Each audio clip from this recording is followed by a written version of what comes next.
எல்லோருக்கும் வணக்கம். Aadhira's kitchen YouTube சேனலுக்கு உங்களை அன்போடு வரவேற்கின்றேன். நல்லதை நினைப்போம், நல்லதே நடக்கும்னு சொல்லி இந்த பதிவை நான் ஆரம்பிக்கிறேன். பதிவுக்குள்ளே போகிறதுக்கு முன்னாடி நம்ம சேனலை இது வரைக்கும் சப்ஸ்கிரைப் பண்ணலைன்னா மறக்காமல் சப்ஸ்கிரைப் பண்ணி வச்சுக்கோங்க.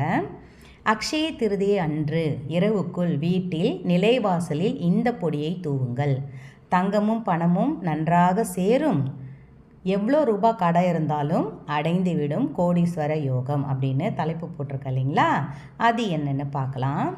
நிலைவாசல் அப்படின்னாலே நம்மளுக்கு ஃபஸ்ட்டு ஞாபகம் வர்றது யாருன்னு பார்த்தீங்கன்னா, நம்மளுடைய குலதெய்வம், நம்மளுடைய முன்னோர்கள், நம்மளுடைய மகாலட்சுமி வாசம் பண்ணுறாங்க. அதனால தான் நிலைவாசலை எப்பவுமே காலால் மிதிக்கக்கூடாது, தாண்டி தான் நம்ம வைக்கணும் அப்படின்றது. அதெல்லாம் இப்போ ரொம்ப பேர் என்ன பண்ணுறாங்கன்னா, அந்த செப்பலை கொண்டு வந்து நிலைவாசப்படி mediயே போடுறது, அந்த நிலைவாசல் எதிர்க்க. இப்போ மகாலட்சுமி வாசம் பண்ணுறாங்கன்னு நம்ம பல தடவை சொல்கிறோம், இருந்தாலும் அந்த இடத்துல அந்த செப்பலை போட்டு விட்டுறது. ரெண்டாவது, தொடப்பம் எடுத்து நீங்கள் வீட்டை கூட்டுறீங்கன்னு வச்சுக்கோங்க, அந்த பெருக்கும் பொழுது என்ன பண்ணணும் பார்த்தீங்கன்னா, குப்பையை எப்போவுமே நம்ம வாசல்லேருந்து உள்ளே கூட்டிகிட்டு வரணுமே தவிர நம்ம வீட்டிலேருந்து குப்பையை வெளியில் தள்ளக்கூடாது. எப்பவுமே வெளியே தள்ளனா நம்ம வீட்டு ஐஸ்வர்யத்தை வெளியில் போன்றது அர்த்தம். ஒரே ஒரு நாள் மட்டும் வெளியில் தள்ளலாம், அது கூட எனக்கு தெரிஞ்சு வேணான்னு தான் நான் சொல்லுவேன்.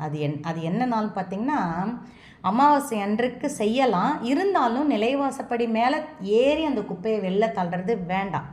எப்பவுமே உள்ளே கூட்டிட்டு போயே குப்பையை கூட்டி நீங்கள் வாரி உள்ளே டஸ்ட்பின் வச்சுக்கிறேன்னா அந்த டஸ்ட்பினில் போட்டுருங்க. இன்னொரு விஷயம் உங்கள்கிட்ட சொல்லணும். சாமி கும்பிட்ற போகிறீங்க அப்படின்னு ஒரு விஷயம் எடுத்துக்குவோம், இல்லைன்னா கோவிலுக்கு போக போகிறீங்க அப்படின்ற விஷயத்தை எடுத்துக்கிட்டோம்னா, கோவிலுக்கு போக போகிறீங்கனாலே நம்ம சிங்கில் ஒரு பாத்திரம் கூட, தட்டோ எச்சில் பாத்திரமோ கரண்டியோ எதுவுமே அங்கே இருக்காமல் சுத்தமாக விளக்கிடணும் ஃபஸ்ட்டு விஷயம். அடுத்தது வீடை கூட்டி பெருக்கிடணும். வீட்டை கூட்டாமல் ஒரு பக்கம் அது ஒரு பக்கம் குப்பையாக கிடக்கும், ஒரு பக்கம் வந்து டஸ்ட்பின் ஃபுல்லாக குப்பை வழிஞ்சிட்டு கிடக்கும், அப்புறம் சிங்கில் பாத்திரம் கிடக்கும். இதெல்லாம் இருக்கும் பொழுது நீங்கள் தெய்வத்தை போய் வணங்கினா நம்மளுக்கு எப்படிங்க பலன் கிடைக்கும்? நம்ம வீட்டை, நம்ம வாழற வீடு தான் கோவில் ஆகும்னு சொல்லுவாங்க இல்லைங்களா? அந்த மாதிரி இந்த ஒரு விஷயத்தை நீங்கள் கடைப்பிடிங்க. நாளையிலேருந்து கூட அதை நான் ஆரம்பிக்கிறேன். கரெக்டம்மா நீங்கள் சொல்கிறது. நான் மகாலட்சுமியை வசியம் பண்ணுறதுக்கு நிலைவாசப்படியில் நம்ம செய்கிறது ரொம்ப நல்லது, எந்த ஒரு விஷயமுமே. அதனால தான் நிலைவாசப்படியில் எலுமிச்சம்பழம் வைக்கிறது, பூ வைக்கிறது, மாலை சாத்துறது. இன்னொரு விஷயம் சொல்கிறேன், கோவில்லேருந்து உங்களுக்கு ஒரு மாலை கொடுக்குறாங்கன்னு வச்சுக்குவோம். இப்போ நிறைய பேர் கழுத்திலே போட்டு விடுறாங்க. ஆண்களாக இருந்தால் அவரே போட்டுடுறாரு, கணவன் மனைவிக்குள்ளே கணவன் கிட்ட கொடுத்து மனைவிக்கு போட சொல்கிறாங்க. அந்த மாலை எடுத்துகிட்டு வந்து நேராக நம்ம பூஜை அறையில் போடக்கூடாது, நிலைவாசலில் தான் அதை நம்ம போடணும். சரிங்களா? அது ஒரு விஷயம். அடுத்தது, எலுமிச்சங்காய் கொடுக்குறாங்கன்னா அந்த எலுமிச்சங்காயை என்னமா செய்யலாம், என்ன செஞ்சால் நம்மளுக்கு புண்ணியம் கிடைக்கும் அப்படின்னு பார்த்தீங்கன்னா, ஒரு விஷயம் சொல்கிறேன். அந்த எலுமிச்சம்பழத்தை நிலைவாசப்படியில் போட்டுட்டு அதை நம்ம கடைசியில் காஞ்சி போனோடனே தூக்கி போடுறத விடவே அந்த எலுமிச்சம்பழத்தை எடுத்துகிட்டு வந்து கட் பண்ணி உங்களால் முடிஞ்ச அளவுக்கு ஒரு எண்ணெய் தாளித்து அந்த எலுமிச்சை ஊறுகாயாக தயார்படுத்தி முதியோர் இல்லங்களுக்கு போய் கொடுத்து பாருங்கள். உண்மையாக சொல்கிறேன், உங்களுக்கு ஐஸ்வர்யம் பெருகிறத கண்கூட நீங்கள் பார்க்கலாம். நம்மளுக்கு உங்களுக்கு வந்து அந்த மனசு கஷ்டமாக இருக்கிறீங்கள, அந்த கஷ்டம் விலகிறத கண்கூடாக பார்க்கலாம், பண கஷ்டம் விலகிறத கண்கூடாக பார்க்கலாம். இல்லைம்மா எனக்கு இதெல்லாம் செய்ய தெரியாதுன்னா சும்மா உப்பு போடுங்க, கல்லுப்பு போடுங்க, நாளாக அறிங்க, கல்லுப்பு போட்டு குளிக்க வைங்க. 2 நாள் வெயிலில் வச்சா நல்லா காஞ்சிடும்.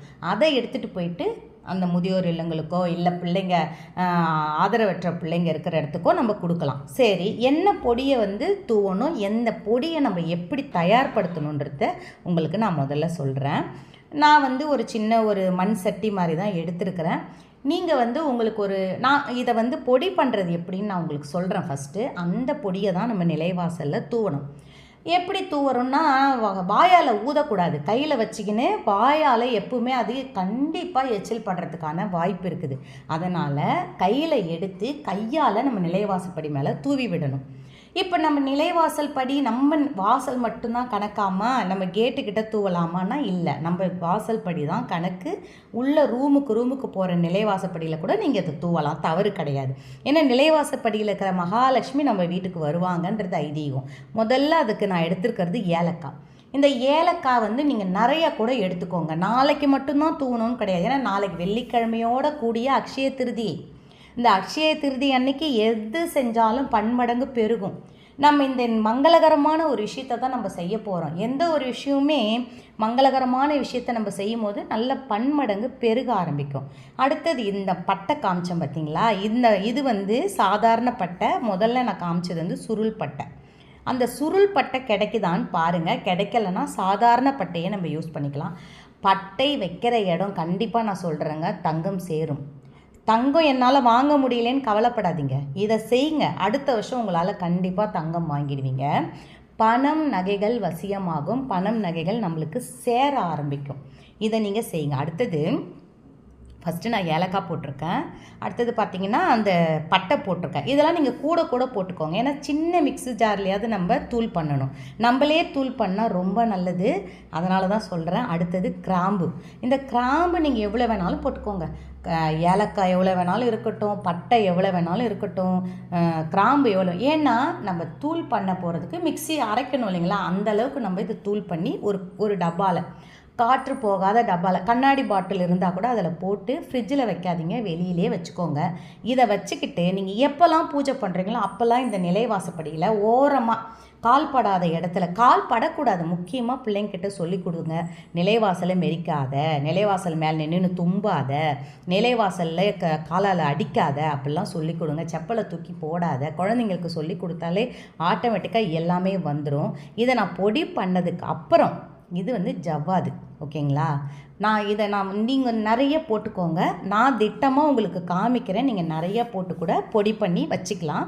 நான் ஏற்கனவே பொடி பண்ணது இருக்குது, அதை வேண்டாமே, நான் உங்களுக்கு என்னென்ன போடணுன்றதை காமிக்கிறதுக்காக தான் நான் இதை செய்கிறேன். நீங்கள் மங்களகரமான விஷயத்தை நம்ம செய்யும் பொழுது நம்ம வீட்டுக்கு ஐஸ்வர்யம் பெருகிறத கண்கூடாக பார்க்கலாம்.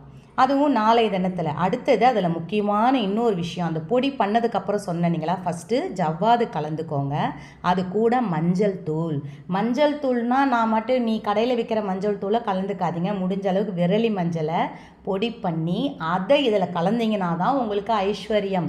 அதனால தான் விரலி மஞ்சளை யாருக்குமே கடன் கொடுக்காதீங்க.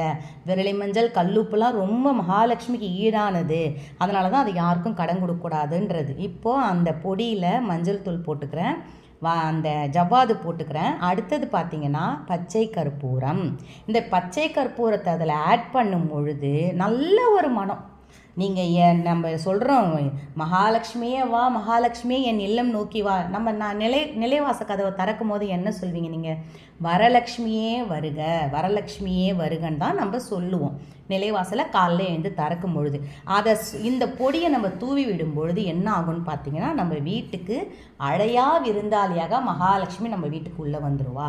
எவ்வளோ ரூபாய் கடன், இப்போ மகாலட்சுமி நம்ம வீட்டில் இருந்தாலும் கடன் அடைய தானங்க செய்ய போகுது. நீங்கள் வேணால் பாருங்கள், ஏதாவது ஒரு ரூபம் உங்களுக்கு நீங்களே எதிர்பார்த்துருக்க மாட்டீங்க. இந்த மாதிரி எனக்கு கடன் அடைஞ்சிச்சு, இந்த லெவலில் எனக்கு கடன் அடைஞ்சிச்சு நீங்கள் எதிரே பார்க்க மாட்டீங்க. அந்தளவுக்கு உங்களுக்கு ஐஸ்வர்யம் பெருக ஆரம்பிக்கும். படிப்படியாக நம்ம வீட்டில் ஐஸ்வர்யம் பெருகிறத கண்கூடா நீங்களே பார்ப்பீங்க. இந்த பொடி எல்லாத்தையும் அது இப்போ நான் காட்டுறேன் இல்லைங்களா, அந்த ஜவ்வாது பவுட்ரு தான் அது. அதை கலக்கணுன்றதுக்காக உங்களுக்கு நான் காட்டுறேன். இதை மாதிரி நாளைக்கு மாலைக்குள்ளே இரவுக்குள்ளே கூட தூவுங்க. இந்த வாரம் என்னால் செய்ய முடியல, நீங்கள் சொன்னதெல்லாம் நான் வாங்க முடியலம்மானிங்கன்னா அடுத்த வாரம் கூட நீங்கள் செய்யலாம். நல்லதே நடக்கும், வெற்றி நிச்சயம். இன்னொரு வீடியோவோட உங்களை